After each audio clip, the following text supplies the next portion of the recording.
bunch.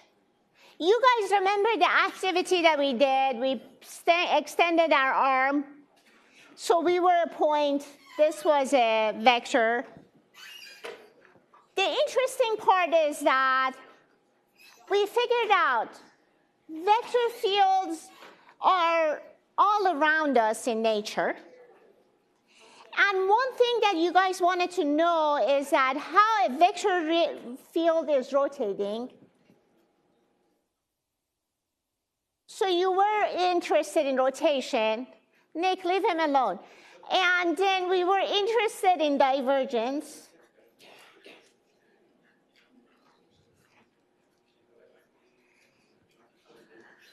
What was the function? What was the operator that gave us rotation? Anybody remembers? What was it called? Nabla? Nabla is Nabla was used for both of these. Which one was the rotation? Curl of F. Curl of F is Nabla. I'm trying to summarize some of this stuff, but please watch, because all the explanation that I do for vector fields are important part of the course, basically. So this was the cross, and then divergence of F, which just tells you how much things are diverging from a point, was Nabla dot F. Fair game so far? Okay. So curl of F, and we also said curl goes with cross, divergence goes with dot. And Nabla operator is this operator. It looks like a vector, and so we define the dot and cross product, and for gradients, just a scalar product, right? Now, I said this curl cross, divergence dot, is one of the, what is it called? One of the mnemonics that we need. There is another mnemonics that I want to talk about. Let's say curl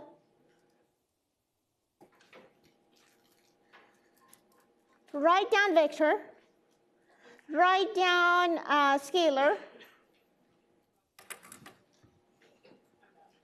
make them two nodes. So what happens is that between curl, divergence, and gradient, curl, divergence, and gradient, which one is the beginning one in the alphabet? Curl. So I go from vector, I curl back to vector. This part of mnemonic says you take a vector for curl, curl accepts a vector as input, spits out a vector as output. What's next in alphabet? Divergence. So divergence also starts from vector, ends at scalar. Then the last one, these are mnemonics, right? It doesn't make a whole lot of, it's just for something that you quickly remember. Then you go from scalar to vector. What's the last one? Gradient. Takes a scalar function, spits out a vector function. Okay? So this is my review of the last time. Please watch the part about both rotating. Both rotating and why divergence is divergence. Those two are important parts that I'm missing. I'm not explaining them again. That takes a while. Now, last time I started this example 2 on 16.1, and I did the divergence. Look at this vector. What is F1? X times z. F2? X, Y, z. F3 minus y squared. If I take the divergence of F, what was divergence? Divergence and dot. So I write the Nabla, this is the Nabla operator. It's just partials with respect to x, y, z. Dot that with that vector field. And when I dot that with vector field, the partial respect to x goes with the first one, partial respect to y goes with the second one, partial respect to z goes with the third one, and they add up. Dot product, right? You multiply corresponding components and you add all the products. That's a dot product. And then I ended up with this. Now, next part, I want to do a curl of f. With curl of f, please write this down at least once. You want to remember this. ijk, curl comes with what? With cross. Is this nabla operator? Second line is the nabla operator. What is the third line? That's the f. Now find the determinant. Let's find the determinant. I times determinant of these. Do you see what I'm finding the determinant of? Partial with respect to y of negative y squared. So I times partial with respect to y of negative y squared minus partial with respect to z of x, y, z. That's the first component. I kind of messed this up. Let's move it back a little bit.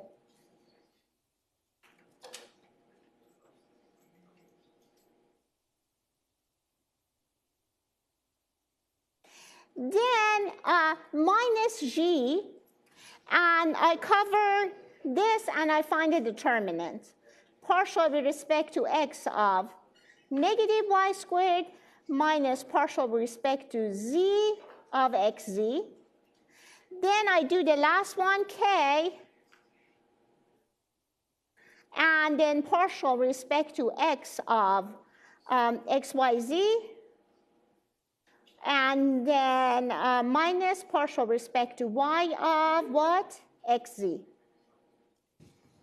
So this is the vector. Let's compute it though.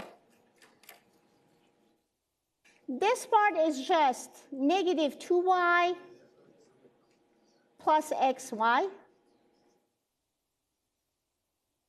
That is, what is this? With respect to x is 0. With respect to z is x, negative x. Oh, and there's a negative. So don't forget that negative afterward. And then this one is just yz minus 0.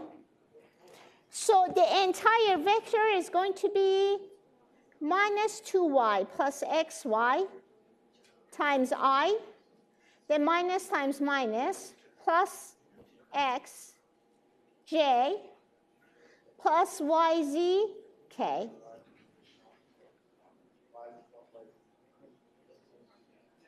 Oh, there's a negative sign?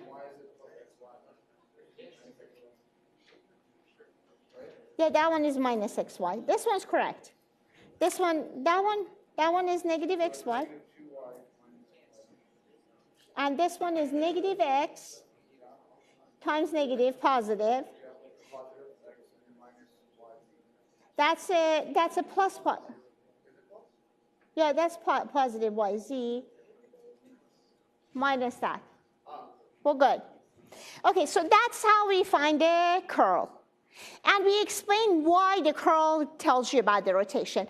So respond to this. What is divergence tell me? What's that? How much things are getting out? Things are dispersing. How much things are dispersing? If divergence is 0, it's incompressible. Nothing getting, the things getting out, net things getting out and in, the net things of getting out is 0. Divergence negative, the net things getting out is negative, means things are getting in overall. Yes? Oh yeah, sorry. I thought I did that already, I'm sorry. There we go. That's correct? Okay. So now, what is curl? What is curl? Curl, is it a scalar or a vector? It goes from vector. Curl goes from vector and vector. Output of curl is a vector. This vector, what does the magnitude of curl tell you? What's that? How fast you're going around, right? Magnitude of curl tells you how fast you're going around. What about the direction of curl? It tells you about the right-hand rule. I put my thumb in the direction of curl. My fingers tell me how the rotation is happening, which direction is rotation happening. It could be this way, this way, this way. You can see my fingers are telling me the plane of the rotation. Locally, the plane of the rotation. Just that local area. We're good? Okay, so we did this. I am checking my work, hold on. Yeah, it's correct. And so the next thing that I want to say, this problem, F was from what domain to what domain? How many variables input? So R3 to R3. If it's a vector field, it has to be from the same to the same. Now, let's do this one. How do I find the divergence? Divergence is d dot. So I go partial respect to x, partial respect to y. You could even put partial respect to z, but you have to put the third component of vector field equal to 0. So I don't really need to.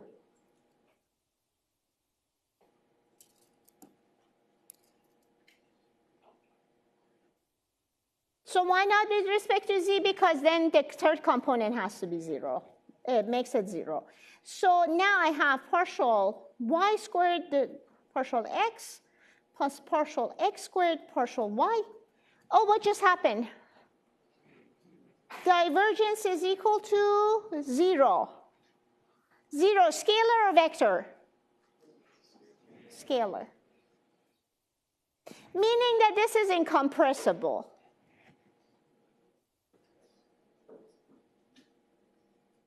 So I didn't go to 3D for this one, but when I'm, sorry, when I'm trying to find curl, I have to go to 3D. Why? Because what is curl of F? Nabla cross F, ijk, partial respect to x, partial respect to y, partial respect to z, and I put in y squared, x squared. Oh, I have to put in a 0 here. Okay. The pretty part of this is that I'm computing I. What do you guys think I get for I? I get a 0 because partial respect to y of 0. Then you have a partial respect to z, but this doesn't have z because I was in 2D and I expanded it to 3D. So I get a 0. How about j? My friends? 0 again. How about k? No, it's not.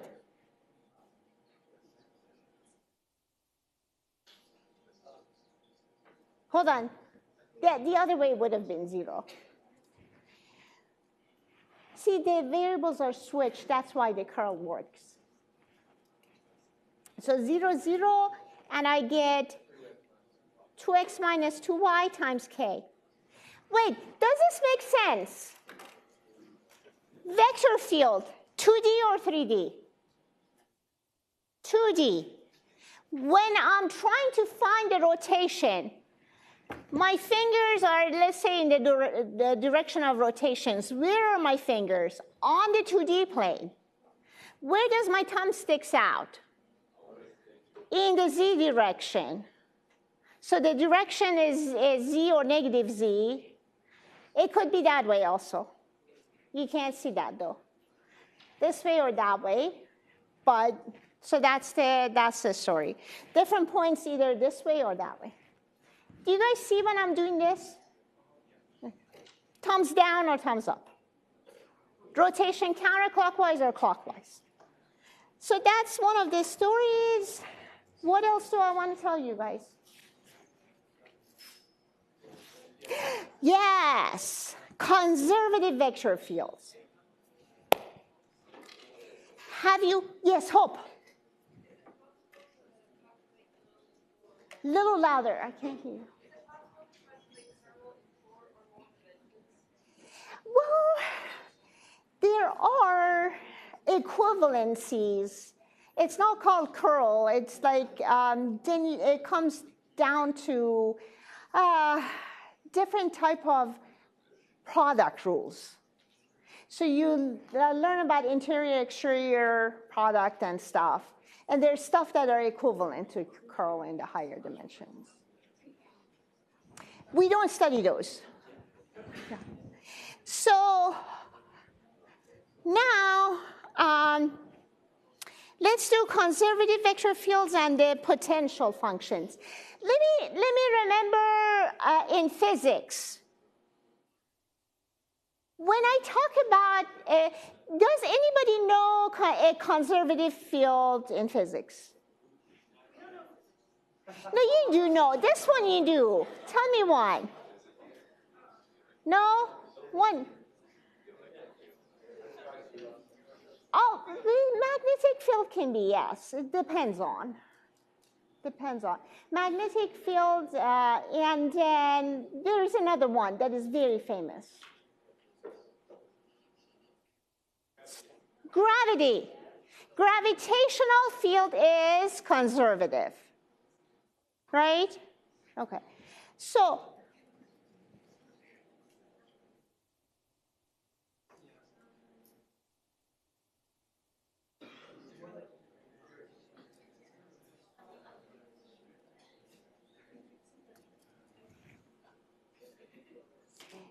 now I want to tell you, the conservative that we define here is related to the conservative field in physics. So what is a conservative field? Conservative field is that in physics, not in here yet.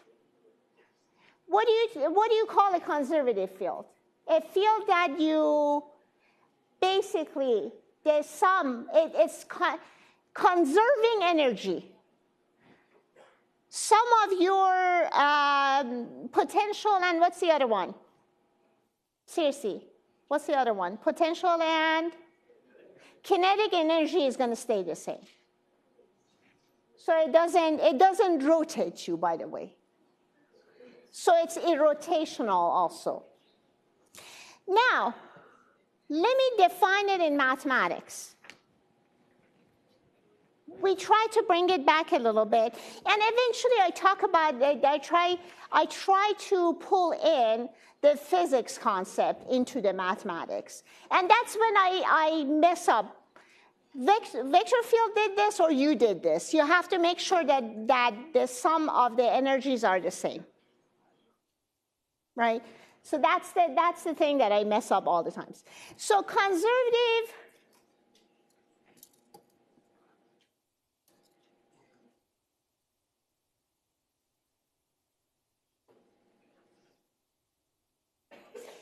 Let's start with this. A vector field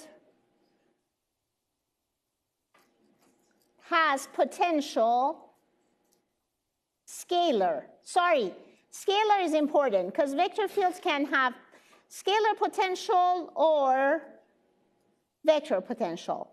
If a vector field, I'm missing something. I didn't name the vector field. Can I name it here? F. If is equal to gradient of a scalar function f.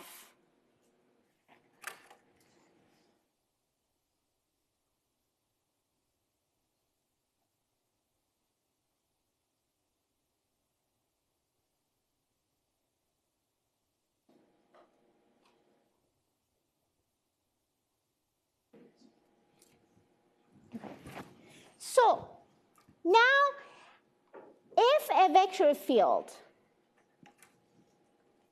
I am sorry, I want to define connected for you. Do I want to define connected? No. If a vector field f from Rn to Rn has a scalar potential, then we call the vector field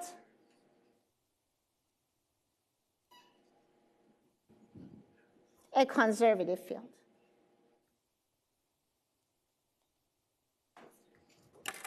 So conservative field, if scalar potential exists, what is the scalar potential if the vector field is a gradient vector of that? Now, the fun part of it again, in physics, we know that the sum of for conservative fields, the sum of the potential and kinetic function stays the same. And eventually, I can kind of draw that formula out of this rules at the end of section 16.3. But you have to wait until 16.3.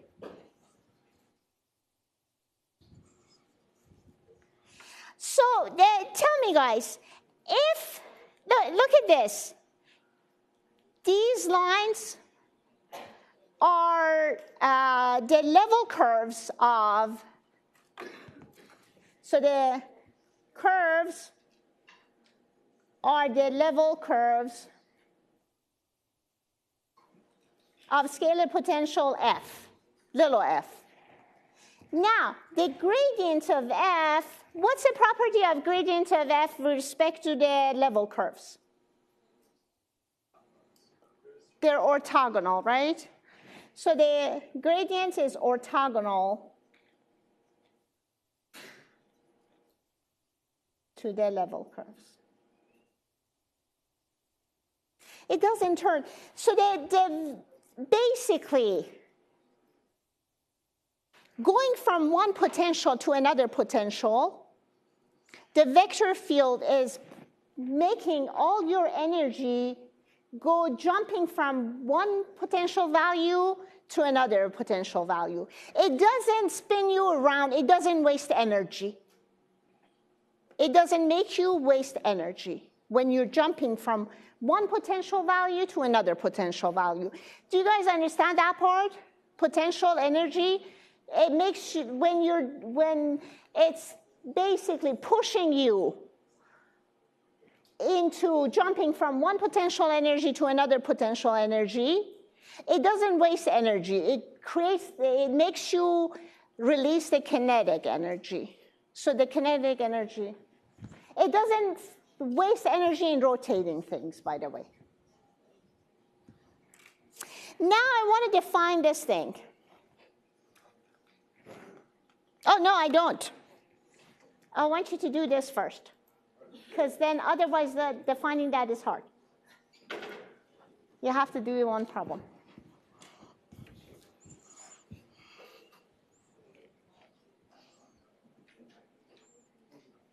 What's that? It was okay. I could have been more restful. I was busy. God dang it. Why do you? Okay.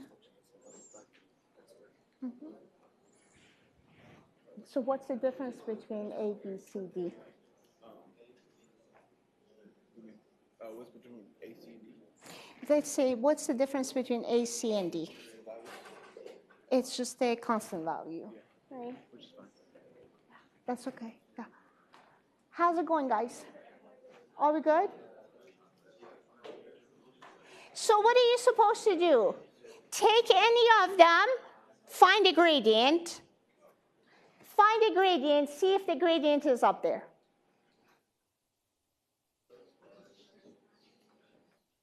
Yeah, it is.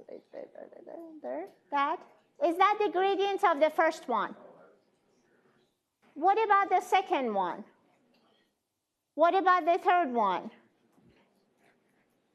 What about the fourth one? So what's the difference between the ones that are the gradient, that are the potentials of that vector field? What is the difference between, first of all, which one did you take the gradient of and it wasn't the capital F? What's the answer?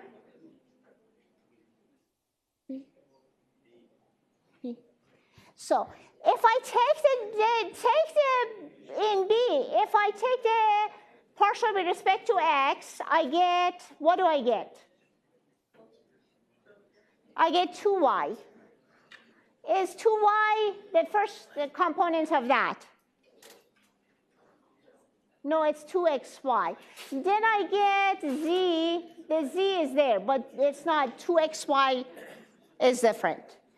So now tell me, the three of them that are potentials, what is the difference between the three of them that are potential functions of f? What's the difference? The difference between A, C, D. No, between A, C, D. What's the difference between them?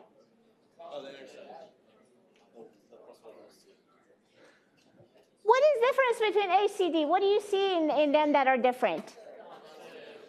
Constant, right? The constant part, right?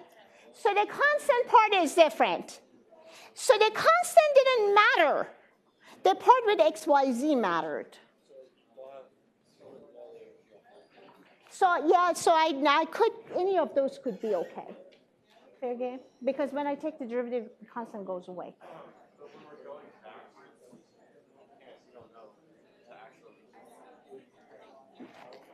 Do you mean that if I take the derivative of this? So if I take the derivative of this is to... Yes, you can. That's the next thing. The next thing. Okay, everybody got the answer right? 4, 3, 2, 1, 0. Better be B.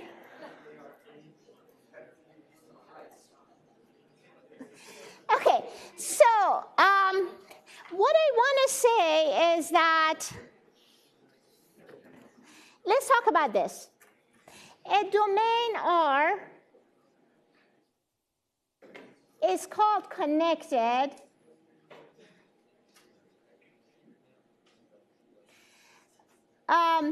in this course. It's actually what the definition that I'm giving you is path connected. If for any point, any 2 points, P and Q, there exists a path from P to Q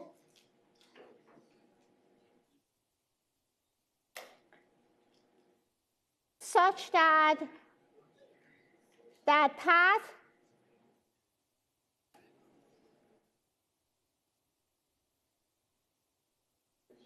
lies in R.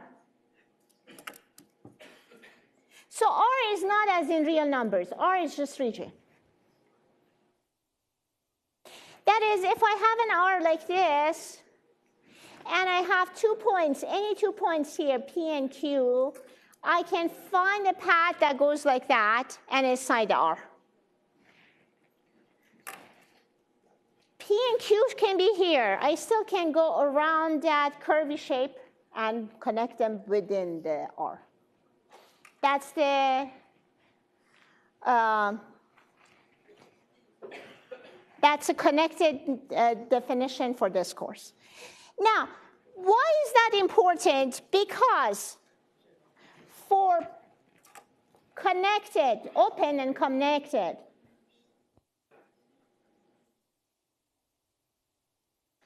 domains, if F is conservative, then all potentials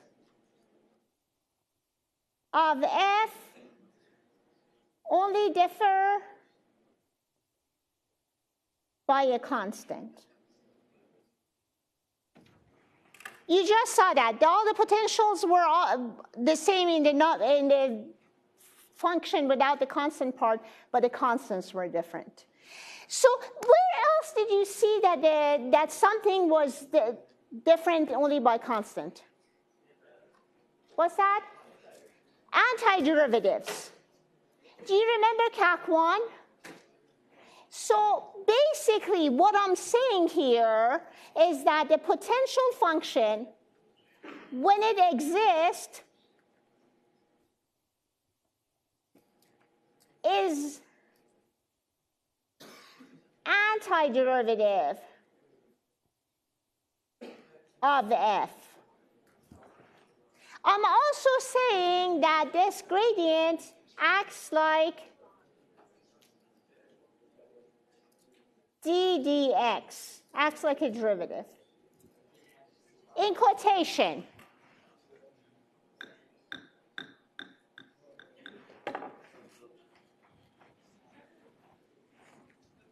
Okay. Now let's see. Who said, Gabe, were you the one who were saying that how do I find the opposite way? Okay. Give me a minute. So one thing is that you have a lot of vector fields.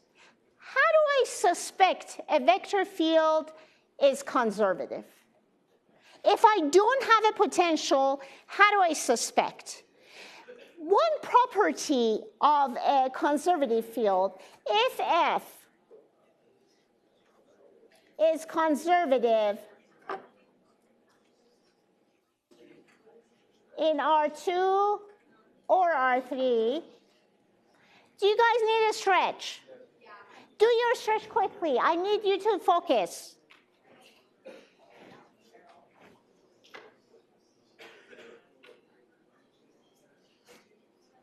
Are we done stretching? Can you chat out? Let's just get the chat out of yourself. And so this is a property. I'm going to say if it's conservative, then curl of F is going to be the zero vector. And how does this work? Basically, if F is conservative, what does that mean? Unanimously, F is conservative. What does it mean? What? So F has to be equal to gradient of a potential. Now, no horse playing. These are important in your life. Now I'm taking the curl of the potential, of the gradient of potential, ijk, partial respect to x, partial respect to y, partial respect to z. Gradient of f is just f with respect to x, f with respect to y, f with respect to z. And if I compute this, it's going to end up to be f with respect to z, y minus f with respect to yz, f with respect to xy minus f with respect to xz, I'm sorry. Zx and f with respect to y x minus f with respect to y xy. That's the homework. That's actually on your worksheet.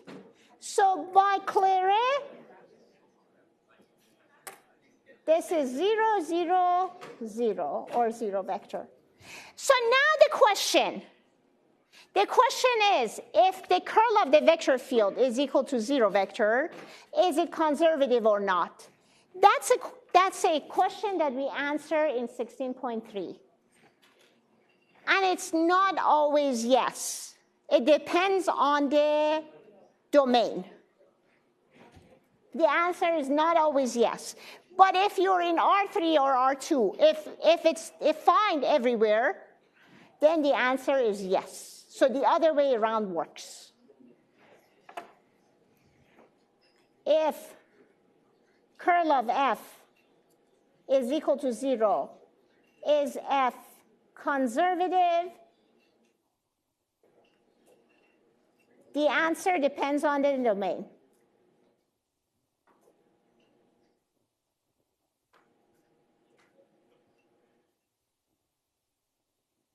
For R2 and R3, the answer is yes.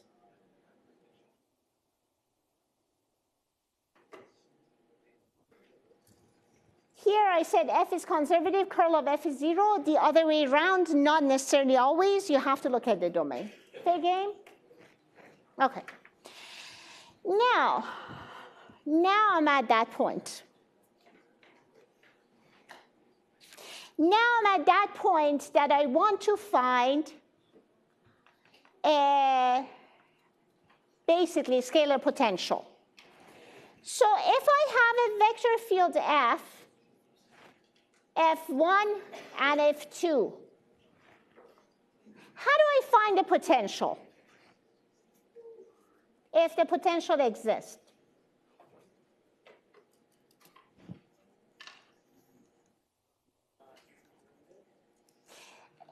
I took the derivative of the potential to get the F. F was the derivative of the potential. So it seems like I have to do the antiderivative. So let's do antiderivative. So if I take antiderivative of F1, what did I take the derivative of to get F1?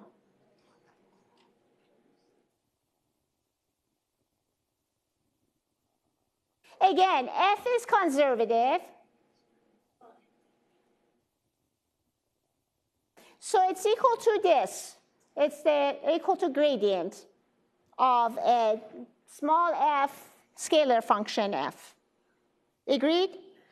Now, if I want to find f, and I have f1, I have to take the antiderivative with respect to x. Or I can take the antiderivative with respect to y. Now it turns out you have to do both, but not add them. Do not add them. All of these should be equal to f. It's not adding.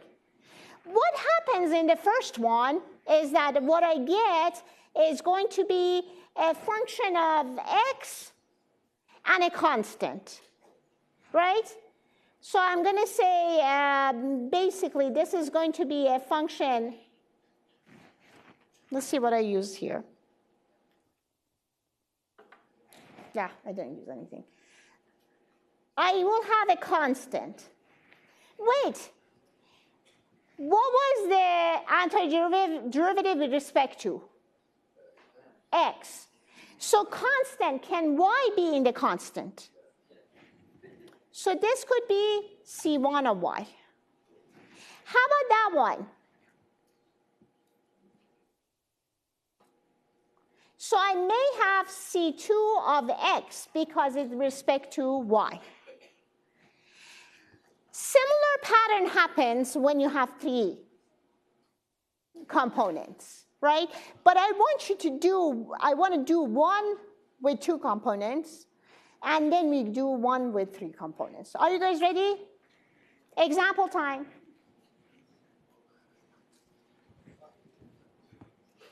Example time. Okay, so what did I say? I said no, it's not your turn, it's still my turn. I have F1 and I have F2. It's a lot of stuff that you have to learn before you can do it on your own. What is F1?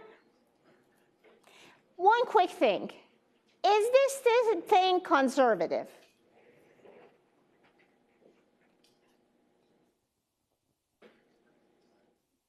How do I know if it's conservative? Is this defined on R2? All of R2?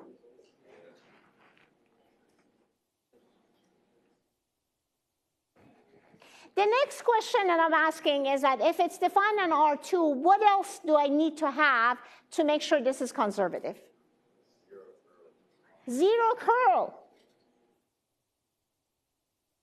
So let's try to compute it.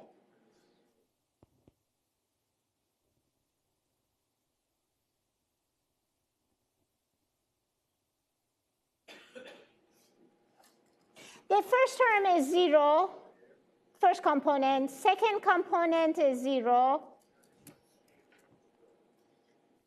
Third component comes out as 2x minus 2x times k. So 0 vector. Conservative. Because if it's not conservative, then you cannot. By the way, you guys have seen this in differential equations. This is what you do when you're solving exact equations. This is exactly what you do for exact equations in differential equations. Right? That's how you check. Is this exact? Same thing as this, is this conservative? So the next step is I'm going to I'm saying that partial f with respect to x is 3 plus 2xy. Partial f with respect to y is x squared minus 3y squared. Everybody agreed? Antiderivative dx should give me f of x and y. Antiderivative of that with respect to dy should give me f of x and y. Now, what I know is that the first one is 3x plus x squared y plus c1 of y. And the second one is x squared y minus y cubed plus c2 of x. Now tell me, are these two the same? They are the same. Do they look the same right now? No. So what do I need to do? I have to make sure the function of x only on the other side is there. And then I have to make sure that the function of y only on the other side is there. So now, can anybody tell me what is a scalar potential for this vector field? So I'm going to write 3x. See, this was function of x and y. It's in both of them. Let me write it this way. F of x and y was x squared y, the same thing on both of them. I'm writing it once. Then I see that if I replace, there is a 3x in here, and I figured out c1 of y is negative y cubed. And I could have a constant, really, at the end. So that is my scalar potential.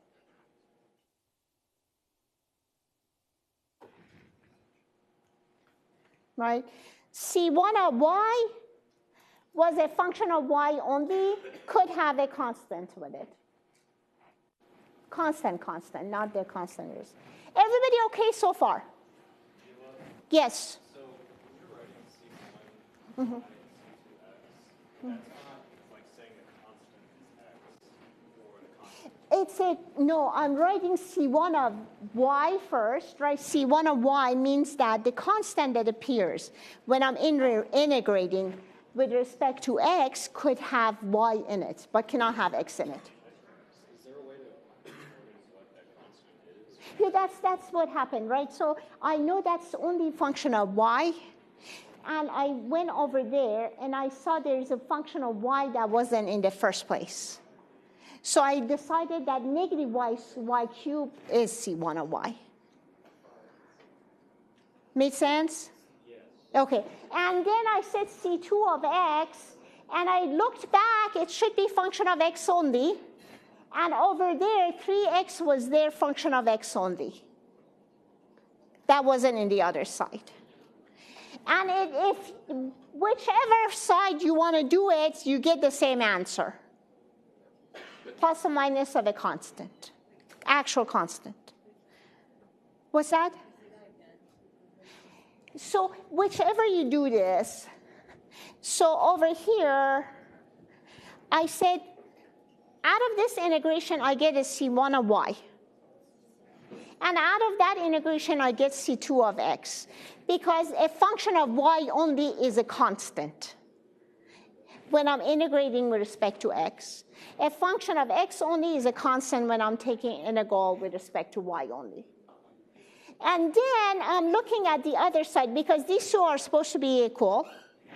The only function of y only that doesn't appear here is negative y cubed.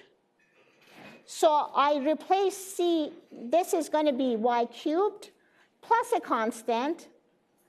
And over there, the only function of x on that side is 3x plus another constant. And the constant we can put them together as a C. Better? Can I do a three-dimensional? Let's do a three-dimensional. So this is my three-dimensional.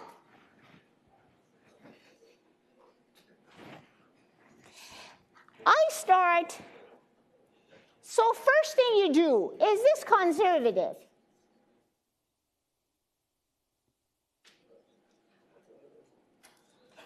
It turns out you need a little bit more information. Can you guys take it for granted that there is a domain that this is conservative? Because this is not domain is not R3. Why is the domain not R3? Secant square, right? So take my word that there is a subspace, there is a subset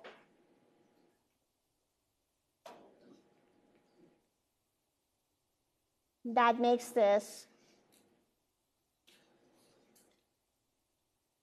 conservative. I mean, do this, curl of f equal to 0. Check that.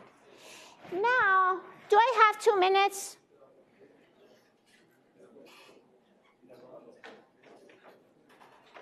Just tell me one quick thing. I have 1 minute. The integral of the first one is xy squared plus x e to the z plus constant. Constant is in term of what? Y and z.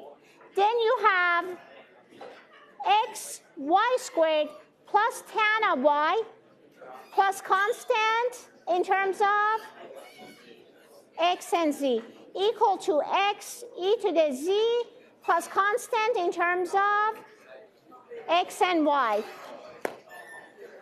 And f is, I'm so sorry, y squared plus x e to the z plus tan of y. All good? Okay, so you do an example in the lab also. I'm going to finish this next time. Yes. What's up? So apply on the K for it may have already, right now, nothing. Okay, I'll ask them. Oh, okay, tell me. So I was working through this while you were talking. This is C of the group works from the first lab.